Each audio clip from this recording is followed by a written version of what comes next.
2-tier full fondant cake tayo for today's video. Hello mga ka-twin bakers! So na-delete ko ata yung process ng pag-assemble ko dito. Kaya move forward na tayo dito sa paglalagay ng ganache. So yung cake base nga pala dito sa bottom tier ay moist chocolate. Then yung filling naglagay ako ng makapuno at ube fudge it ng Baker's Fill. 8 by 5 inches ang size. At yung ratio ko nga dito sa ganache ay 5:1. 500 grams ng chocolate at 100 grams naman ng all-purpose cream. So yung nagamit ko nga palang ganache dito sa paggawa ng 2-tier cake ay 2 kilo ng chocolate at 2 pack ng all-purpose cream. So yung last time nga na gumawa ko ng full fondant cake, moist ube din yung flavor ng cake. Then chocolate ganache din yung pinang-cover ko. At napakomment nga doon sa video na yon si Ma'am Ses Joanne, bakit hindi ko daw itry na gumamit ng white chocolate ganache sa moist ube, baka mas mag-complement compared sa dark chocolate. Well, may point din naman si Ma'am Ses. Pero since medyo rush nga yung cake na to, bali nung June 15 lang si Ma'am nag-send ng full payment sa cake. At yung cake nga na to ay ginawa namin kahapon. So wala kaming stock ng white chocolate, bali yung mga stock lang namin dito ay dark chocolate. Pero feeling ko naman okay pa din naman siya. May mga ibang customer nga kami na nag-o-order ng chocolate tapos pinapalagyan nila ng makapuno sa top. So sa dito nga sa pagko-cover ng chocolate ganache, medyo na-struggle ako ng very light kasi medyo matagal ko siyang pakinisin. Yung chocolate ko kasi dito medyo na-overheat ko at medyo madaming chocolate ngayon na ilagay ko dito. Halos naubos ko yung 2.5 kilo ng chocolate. Kaya kung napapansin nyo nga dito, medyo rough yung texture ng chocolate ganache. So yung ginawa ko na lang, dinidip ko yung spatula ko sa mainit na tubig, saka ko pinupunasan, tapos ididikit ko dito sa cake. So kahit paano, kuminis naman yung outcome niya. So ito nga pala yung inspired design na pinapagaya sa amin ni Ma'am. At sinabi ko nga kay Ma'am na dapat full fondant yung cake kasi para mas pulido. At 6,500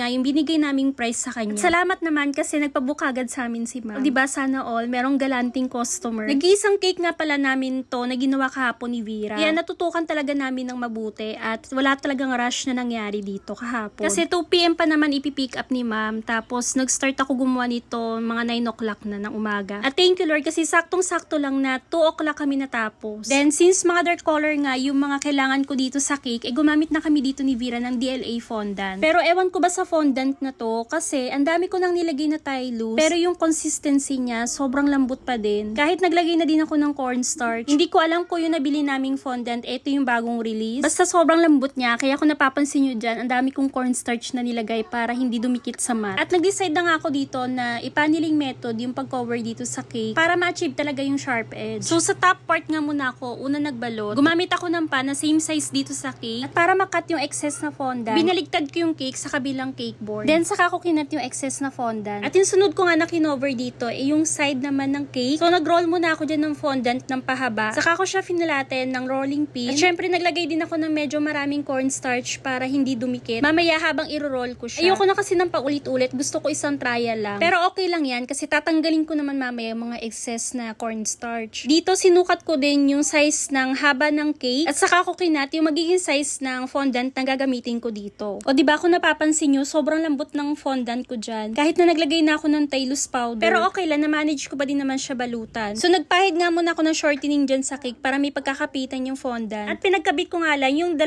magkabilang dulo ng fondant. Gumamit lang ako dyan ng scraper para makat yung excess na fondant. At dito gumamit ako ng precision knife at smoother para matanggal yung excess na fondant. Which is medyo na-stress ako kasi hindi nga naging stable yung fondant. Kasi sobrang lambot nga. Kaya medyo hindi naging pulido yung pagkat ko dito. At dito gumamit na lang ako ng smoother para kahit papano maging makinis pa din yung kinalabasan ng pagkat ko dito. At proceed tayo dito sa bottom tier. Same procedure lang din yung ginawa ko. Paneling method din yung atake dito. Sa totoo nga, medyo parang kumapal nga yung cake. Parang naging 9 inches na siya. Dito nga binaligtad ko din yung cake para makat yung excess na fondant. So DLA brand naman ng fondant na color black yung ginamit namin dito. Which is parehong-pareho din yung texture dun sa color red na fondant nila. Dito sa color white, EMF naman yung ginamit naming fondant dito. At nag-decide nga kami dula ni Vera na ikat ng mano-mano itong mga rectangle para mas maganda at mas pulido siya tignan. So mineasure nga muna ni Vera yung size ng bilog ng cake na to sa kanya dinivide. At lumabas nga na mga 2.6 inches yung size ng mga rectangle dito. At dito nga gumamit ako ng gunting para makat yung excess na fondant. At same procedure lang hanggang sa mapuno or mabalot ng buong fondant yung cake na to. At dito nga pinunasan ko ng malinis na tela yung mga ibang color na dumikit dito sa fondant. At dito maglalagay na ako ng mga Zago straw. Medyo madami ngayon nalagay ko dito kasi medyo mabigat nga yung top tier. At kinat ko lang siya level dun sa cake. So ito nga yung mag-hold dun sa top tier para hindi mag-collapse. Bukod nga sa mga Zago straw, naglagay pa ako ng mga sticks. Binaon ko nga yun hanggang cake board para sure na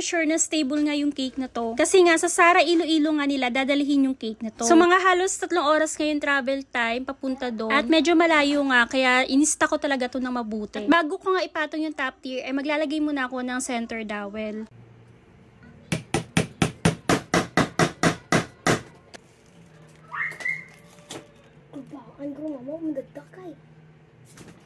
So medyo tabingi pa ngayon top tier ko dito. Bali hinanapan ko lang siya na medyo pantay. At dito nga nag-start na din ako maglagay ng mga details. So yung ginawa ni Vera dito, nag-print lang siya ng mga playing cards at in-erase niya nga sa fondant. Dito nga hindi pa ako nakontento, naglagay pa ako ng mga 4 na stick at ewan ko na lang kung hindi pa to makarating ng buo. Mas maigi na to na ma-secure natin kaysa masiraan sila ng cake, diba? At dito nalagay na din ako ng mga cubes. Made of styro ito na binalutan lang ng fondant. So mano-mano nga lang din yung paggawa dito sa mga cubes. Lagay na din ako ng ribbon dun sa cake drum. Tapos yung dito sa part, nilagyan ko na din ng ribbon para matabunan yung parang karton. At syempre, ang dedication, happy birthday, Boss Islaw. So sa paggawa talaga ng mga full fondant cake, nakasalan talaga ng loob. Dati natatandaan ko, sabi ko nung nag-uumpisa pa lang ako. Medyo natakot din ako tumanggap ng full fondant noon. Kaya sabi ko, after 1 year na lang ako magtatanggap. Pero 6 months pa lang ako nagbibig. Nag-inquire sa akin ng 2 tier. Gusto ng full fondant. Di ginrab ko na lang yung opportunity. As in, nakasalan lang talaga ng loob. Bali yung ginawa ko, nag-search talaga ako ng mabuti kung anong tamang ratio sa chocolate ganache, sa pagbabalot ng fondant. Tapos sobrang mura pa talaga ng bigayan ko noon. Parang 2.5 lang ata yung 2 tier ko. Kaya sa mga newbie dyan, subukan nyo talaga at pag-aralan ng paggawa ng mga fondant cake. Kasi dito ka talaga makaka-profit ng medyo malaki. Compare mo sa mga soft icing na cake. As in, lakasan lang talaga ng loob. Kaya pag may nag-inquire sa'yo at gusto ng full fondant, i-grab nyo na. Kung magkamali man kayo, okay lang yan. Charge to experience lang. At mas pagbutihin nyo na lang sa susunod. Diba kasi yung iba natatakot magkamali kaya ayaw nilang tumanggap ng full fondant. At ito na nga pala yung finished output. Sana nagustuhan yung cake vlog natin for today. Thank you so much for watching.